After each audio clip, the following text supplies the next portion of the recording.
Congratulations on the sale of 1842 Maple Street. Your brother mentioned it was a difficult decision for both of you. Documents are processed and funds will be distributed tomorrow. James Whitaker, attorney at law. My name is Eleanor Wright, and this is the story of how my brother Michael stole my inheritance, forged my signature, and inadvertently set in motion the most elaborate trap I've ever created. When my phone rang at 2 a.m. on that cold October night, I knew something was wrong. Nobody calls at that hour with good news. I fumbled in the dark, squinting at the bright screen. It wasn't a call after all, just a text message. But what I read sent ice through my veins. The thing is, I never agreed to sell my childhood home. I never signed any paperwork. I never even knew it was on the market. The Victorian house on Maple Street had been in our family for 3 generations. The faded blue paint and white trim had weathered countless storms. The porch swing where Mom used to read to us still creaked in the same comforting rhythm. Every window held memories. Christmas mornings, birthday parties, quiet Sunday afternoons. Mom had been gone for 3 years now, Dad for just 6 months. The family home had been left to Michael and me. Equally. At least, that's what Dad's will stipulated. Growing up in that house, Michael and I couldn't have been more different. Even as children, our personalities were oil and water. I was the careful one, saving my allowance for weeks to buy something special. Michael spent his before we even left the store, then somehow convinced Dad to advance him next week's money too. Mom always said Michael and I were as different as night and day. Eleanor plans for winter, she'd say with a smile, while Michael lives like summer will never end. I went into corporate law, built a stable career, saved carefully. Michael lived for the moment. New business ventures every year, new girlfriends every season, new problems. Constantly. I can still picture him at 18, driving home in that ridiculous convertible he bought with his college fund, grinning like he'd just won the lottery instead of sabotaging his future. That was Michael in a nutshell. All impulse, no foresight. Dad always bailed him out. "He'll grow up someday," Dad would say with that tired smile. But Michael never did. Dad's patience seemed infinite. Mine wasn't. By the time I graduated law school, Michael had already blown through 3 once-in-a-lifetime business opportunities. Each failure followed the same pattern: initial excitement, grandiose promises, then the inevitable phone call to Dad when everything fell apart. Family sticks together, Dad would remind me whenever I voiced my concerns. His blind spot for Michael was the size of Texas. When Dad passed away from heart failure last spring, Michael seemed genuinely devastated. We stood together at the funeral, and for the first time in years, I felt like maybe we could be actual siblings again, not just 2 people who happened to share parents. The rain fell steadily throughout the service, soaking through our black clothes. Michael forgot his umbrella. Typical. So we shared mine. Standing shoulder to shoulder under that small shelter felt symbolic somehow. Like maybe we could finally face things together. "We should keep the house in the family," he'd said, wiping away tears. It's what Dad would have wanted. I agreed. The house was worth about $650,000 in today's market, but its value to us was immeasurable. Every door frame had our height measurements penciled in. Every scuffed floorboard had a story. The kitchen still smelled faintly of Mom's cinnamon rolls on cold mornings. But apparently, Michael had other plans. I called Michael immediately after getting that text. Straight to voicemail. I called again, and again. Nothing. With shaking hands, I pulled up my laptop and logged into the county records website. A perk of being a lawyer is knowing exactly where to look. And there it was. A deed transfer filed just yesterday. 1842. Maple Street had been sold for $450,000. I gasped. The house was worth at least $650,000. And there, on the paperwork, was my signature, a convincing forgery, but a forgery nonetheless. The loops of my E were slightly too rounded, the cross on my T placed too high. Small details that no one else would notice, but I noticed. Next to it was Michael's genuine signature, and below that the buyer's name, Claudia Bennett. I didn't recognize the name, but I was already pulling up search results. Property investor, house flipper, known for quick cash deals. Her company website showed a blonde woman in her 40s standing in front of various renovated properties, each bearing a sold sign. But my shock quickly turned to something else. Something colder, more calculated. Because as I stared at those documents, I realized I'd been preparing for this moment for years. You see, Michael wasn't the only one with secrets. I hadn't trusted my brother since I was 16 and found him stealing from Mom's purse. Small amounts at first, then larger sums. I confronted him and he swore he'd pay it back. He never did. I can still see his face when I caught him. Not remorse, just annoyance at being discovered. He'd promised it would never happen again. A week later, Mom's silver bracelet disappeared. When it mysteriously reappeared after I mentioned calling the police, I knew. But Mom and Dad didn't want to believe it. Through college, he borrowed money from me and never repaid it. Just until financial aid comes through, he'd plead. Or, just until this website venture pays off. I'd remind him of the previous unpaid loans. He'd get defensive, make me feel petty for even bringing it up. After graduation, he convinced Dad to invest in a restaurant venture that failed spectacularly. Then a small tech startup. Then an import-export business. Each time he'd come back with a new sob story. Each time Dad would sigh and open his checkbook. "Your brother just needs a little help finding his path," Dad would tell me, as if Michael were still a directionless teenager instead of a 35-year-old man. But Mom was different. Before she passed, she took me aside. It was during her final weeks, when the cancer had spread beyond control. Even then, her eyes were sharp with clarity. "Eleanor," she said, gripping my hand with surprising strength, "your father will never see Michael clearly. When we're gone, be careful. Protect yourself." That conversation changed everything.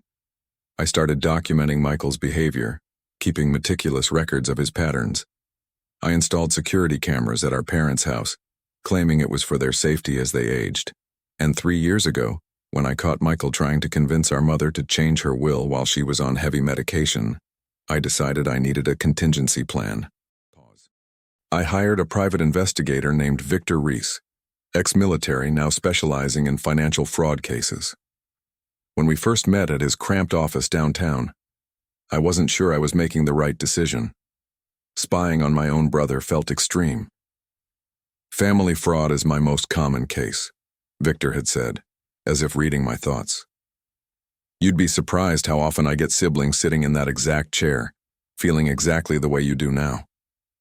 His office walls were covered with credentials and newspaper clippings. 25 years in business, former FBI connections, a reputation for discretion and thoroughness. I paid him to watch Michael and report back. For 3 years, Victor followed the money.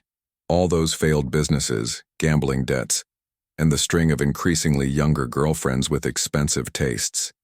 Every month, Victor would send me detailed reports. Michael gambling at underground poker games. Michael meeting with loan sharks in parking garages. Michael opening bank accounts under slightly altered names. The latest girlfriend was Sonia, a 25-year-old aspiring Instagram influencer with a taste for designer clothes and exotic vacations. Her social media showed a woman constantly surrounded by luxury, champagne brunches, rooftop pools, weekend getaways to Cabo. All while Michael was supposedly broke. Victor's reports showed Michael was burning through money faster than ever. Credit card statements revealed purchases at high-end jewelry stores and 5-star hotels. "Your brother's in debt up to his eyeballs," Victor told me 6 months ago during our quarterly meeting at a quiet cafe. "Credit cards maxed out, 2 personal loans past due. He's desperate." Victor slid photos across the table. Michael meeting with men who didn't look like typical business associates. Men with prison tattoos and suspicious bulges under their jackets. "These guys don't send late payment notices," Victor warned. "They break kneecaps." I nodded, sliding the photos back. "Keep watching." After Dad's funeral, when Michael suggested we keep the house, I knew what would happen next. It wasn't a question of if he would try to steal from me, but when.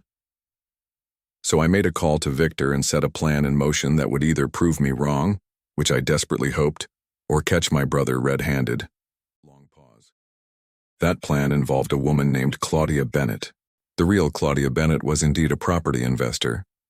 But the woman who bought our family home wasn't her. It was an associate of Victor's, an undercover former FBI agent named Maria Canton, who specialized in financial crimes. Maria had worked undercover for 15 years before retiring from the bureau. Now she consulted with Victor on his most complex cases. She could become anyone: a wealthy investor, a vulnerable senior, a cutthroat business executive. Her specialty was becoming exactly what her target needed her to be. When Michael started making discreet inquiries about selling the house quickly and quietly, Victor's network picked up on it immediately. One of Michael's gambling buddies was an informant for Victor. The word got out that Michael Wright needed cash, fast, and was looking to unload a valuable property without too many questions. Maria approached Michael as Claudia, offering a fast all-cash deal, no questions asked. She wore a blonde wig that matched the real Claudia's photos, designer clothes that signaled wealth but not ostentation, and an air of brisk efficiency that suggested she did these kinds of deals all the time. The price she offered was $450,000, far below market value, but enough ready cash to tempt someone desperate. "I can have the money wired within 48 hours, she told him. "But I need this wrapped up quickly and quietly." Michael took the bait, and I watched it all unfold through Victor's reports, complete with audio recordings of their meetings.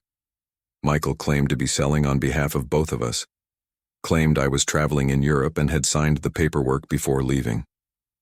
"My sister trusts me completely with this," I heard him say on the recording, his voice smooth with practiced sincerity. "We both agree it's time to let the old place go." Victor had provided a solution for the signature problem too, a corrupt notary named Jeffries who would later become a key witness in our plan. For an extra $5,000, Jeffries falsified the notarization, claiming he'd witnessed my signature. What Michael didn't know was that Jeffries was already working with the district attorney on a plea deal for previous fraud charges. His cooperation with our plan was part of his community service. The night after discovering the sale, I finally heard from Michael. Not a call, a text. "Hey sis, need to talk about the house, got an amazing opportunity, call me." I stared at those words for a long time, imagining all the lies he was preparing to tell me. The elaborate explanation he'd concoct about why selling our family home in secret was somehow for my benefit. I didn't call. Instead, I texted back. "Just heard from James Whitaker. You sold the house?" 3 dots appeared, disappeared, appeared again. I could almost feel his panic through the phone, the frantic recalculation of his story now that he knew I was aware of the sale. Finally, it was a perfect opportunity. Couldn't pass it up. "Your half is coming, $225K. Let's meet tomorrow and I'll explain." I stared at my phone, feeling a strange calm. The trap was set. Now I just needed to spring it at exactly the right moment. I replied, "Sure. Coffee at Park Cafe, 10 a.m. He sent back a thumbs-up emoji. So casual, as if we were just meeting to catch up, not to discuss his betrayal. I called Victor immediately. "It's happening. Tomorrow at 10. "We'll be ready," he assured me.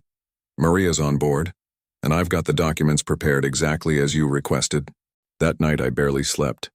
I kept thinking about the house, the Christmas tree nook in the living room, the window seat where I'd spent countless hours reading, the creaky third step on the staircase we all automatically skipped. Michael was selling more than property. He was selling our history.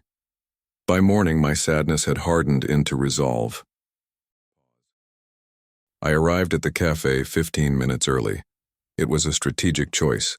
Park Cafe had excellent sightlines, multiple exits, and enough ambient noise for privacy without hampering recording quality. The hidden microphone Victor had provided was securely clipped inside my blazer. Victor was already there, sitting in the corner with a newspaper, old-school surveillance style. He gave me a nearly imperceptible nod as I entered. Maria was at another table, pretending to work on her laptop. Without the blonde wig and power suit, she looked entirely different. Just another professional enjoying a morning coffee. Michael would never connect her to Claudia Bennett. I ordered a black coffee and chose a table with my back to the wall facing the entrance. My hands were steady as I arranged the manila folders I'd brought. Inside were documents that would change everything between Michael and me. Michael arrived 10 minutes late, looking tan and wearing new designer sunglasses that probably cost more than a month's rent for most people. His shirt looked freshly purchased, his watch gleaming in the morning light. He hugged me like everything was normal, his expensive cologne enveloping me in a cloud of sandalwood and deception. "You look great," he said, sliding into the seat across from me. His smile was dazzling, the same smile he'd used to charm his way out of trouble our entire lives. "Listen, I know this seems sudden, but it was such a perfect opportunity. The market's about to crash. My financial advisor says it's the best time to sell." I took a sip of my coffee, studying him over the rim of my cup. My own brother, looking me in the eye while feeding me lies. "Where's my half of the money, Michael?" He smiled reassuringly, leaning forward as if sharing exciting news.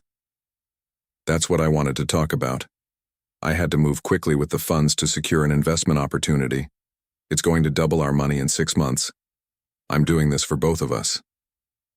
His confidence was remarkable. If I didn't know better, I might almost believe him. "So you don't have my money?" His smile faltered slightly, just a flicker like a glitch in a well-rehearsed performance. "It's invested. It's better this way."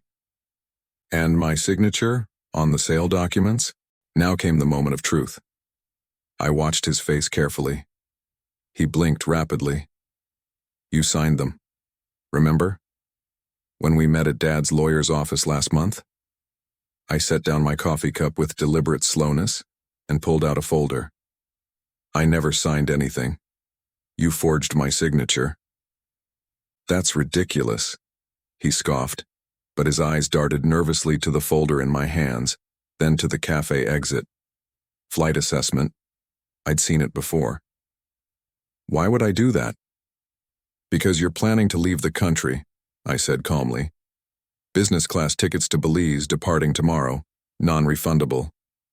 The color drained from his face. His mouth opened, closed, opened again. "How did you—" "I also know about the $180,000 in gambling debts. The loan sharks threatening you. The money you've been funneling to offshore accounts." I leaned forward. "And I know about the false identity you've been creating. Michael Winters, new passport, new credit cards." His eyes widened with each revelation, his carefully constructed facade crumbling in real time. He stood up abruptly, the chair scraping loudly against the floor. "You've been spying on me? Your own brother?" Several heads turned our way. "Perfect. Witnesses."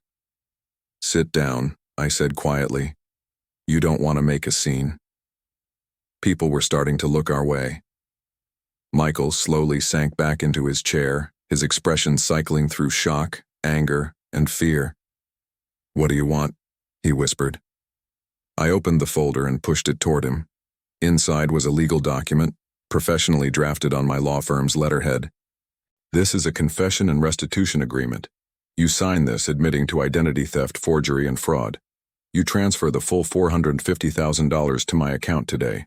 In return, I won't press charges." His eyes widened with anger. "You're blackmailing me?" I met his gaze steadily.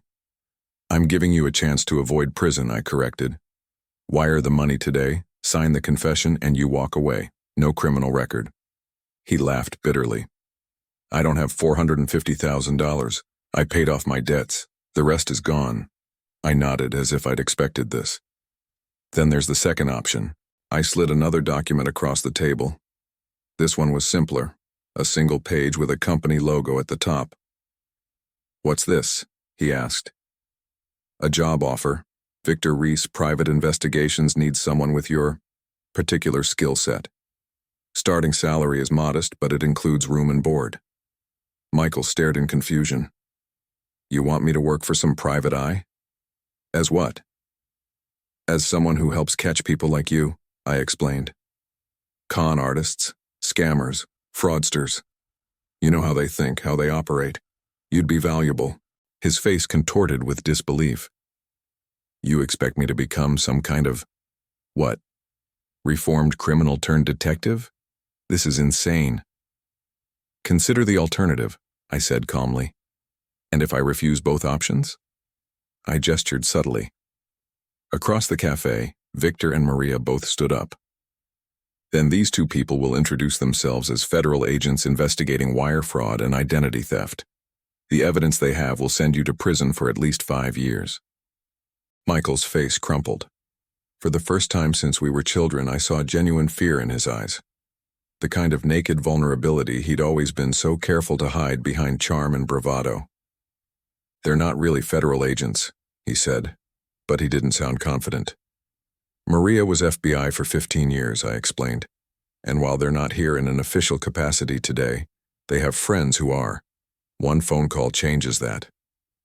Michael looked around wildly, like a cornered animal.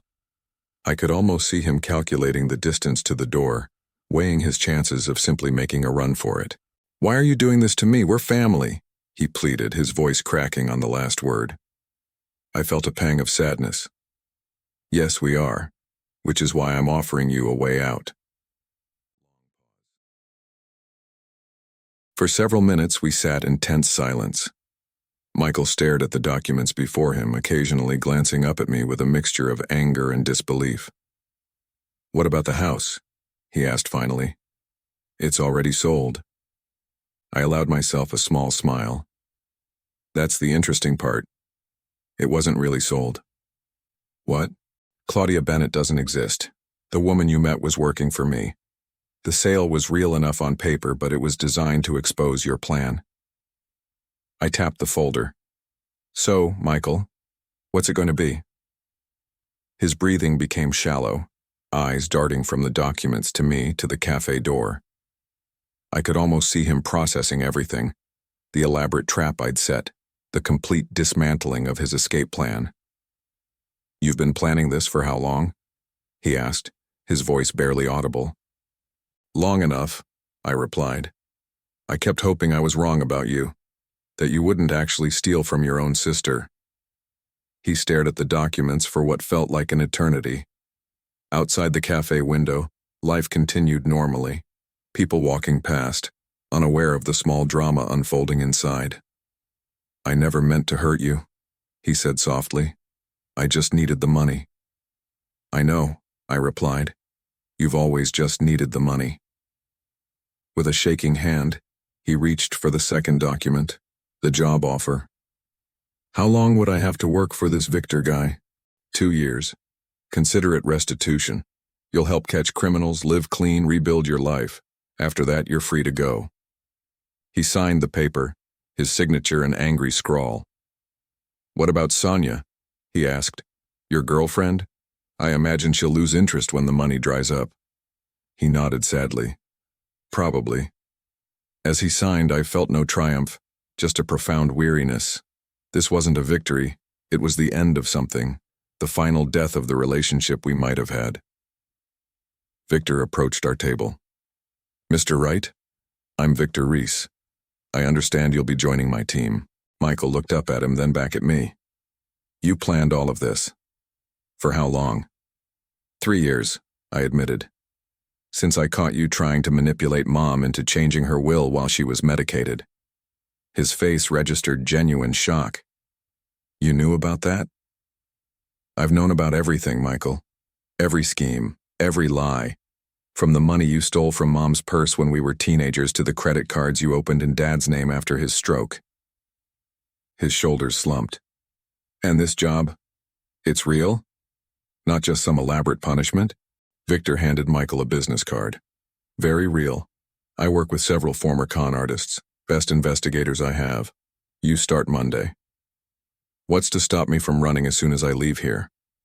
I shrugged. "Nothing. But the evidence doesn't disappear if you run. It goes straight to the FBI, and Victor has connections in 47 countries." Michael's gaze dropped to the table. "I don't have much choice, do I?" "You always have choices, Michael," I said. "That's something you never seem to understand." Pause. Michael left with Victor that day. The house remained in the family, my family now. I had the locks changed the same afternoon. Walking through those rooms alone felt strange. Echoes of our childhood seemed to linger in every corner.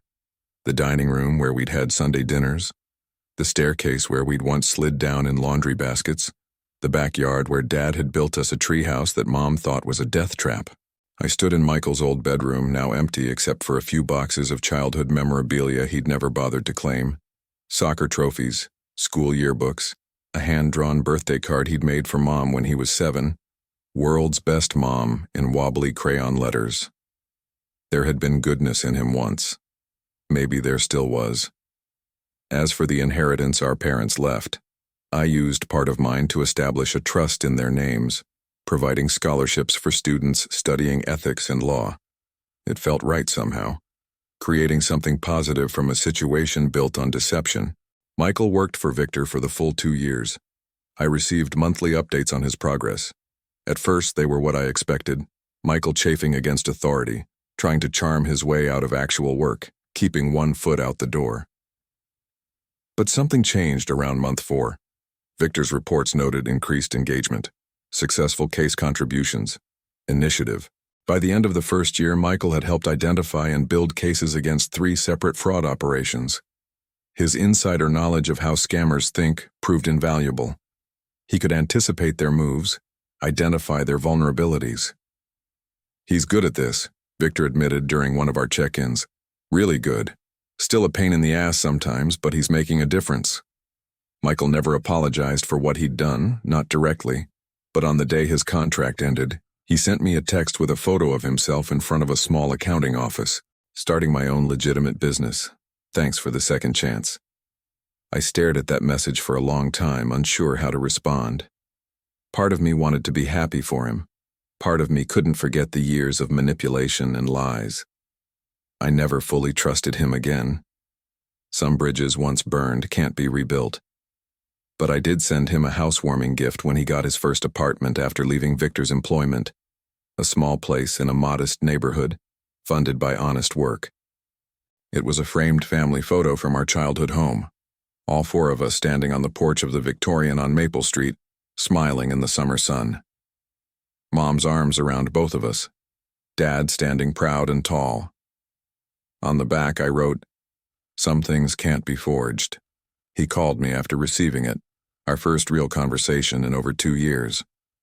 "I don't deserve this," he said, his voice thick. "Maybe not," I replied, "but Mom and Dad would want you to have it." There was a long silence on the line. "I've been seeing someone," he said finally. "A therapist trying to understand why I always took the easy way out.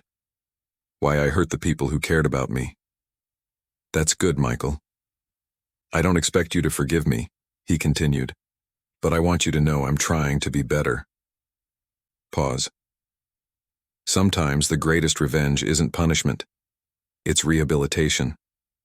It's taking someone who would have destroyed themselves and others and giving them a chance to be better. We meet for coffee occasionally now. Not at Park Cafe, too many memories, but at a small bakery halfway between our homes. Our conversations are careful, measured. We talk about safe topics, movies, books, current events. Rarely about the past. I still live in our family home. I've renovated parts of it but kept the height measurements on the doorframe and the scuffed hardwood floors with their stories. Sometimes I swear I can hear Mom laughing in the kitchen or Dad calling us down for dinner. Michael visits occasionally. He brings dessert and awkward small talk. He admires the renovations and shares cautious news about his life. His accounting practice focuses on helping small businesses, legitimate ones. He volunteers teaching financial literacy at the community center. We'll never be close again, but we've found a new equilibrium, a different kind of relationship built on the ashes of the old one. Sometimes he looks around the house with a wistful expression that makes me wonder if he regrets what he almost threw away. Sometimes I look at him and glimpse the brother I used to love, before greed and desperation twisted him. As for the elaborate trap I set, I don't regret it. Sometimes you have to lose what you thought you had to find something truer, something real. Even if that something is simply the knowledge that you were strong enough to break a toxic cycle. Sometimes that's enough. In the end, Michael didn't escape to Belize with fake documents and stolen money. He didn't keep running from his problems until they finally caught up with him. Instead, he found something he never expected: purpose, redemption, a chance to use his talents to help rather than harm. And I found something too: the strength to stand up to someone I loved, even when it hurt. The courage to demand better, not just for myself, but for him. Our parents would be proud of that, I think. Not of how we got here, but of where we ended up.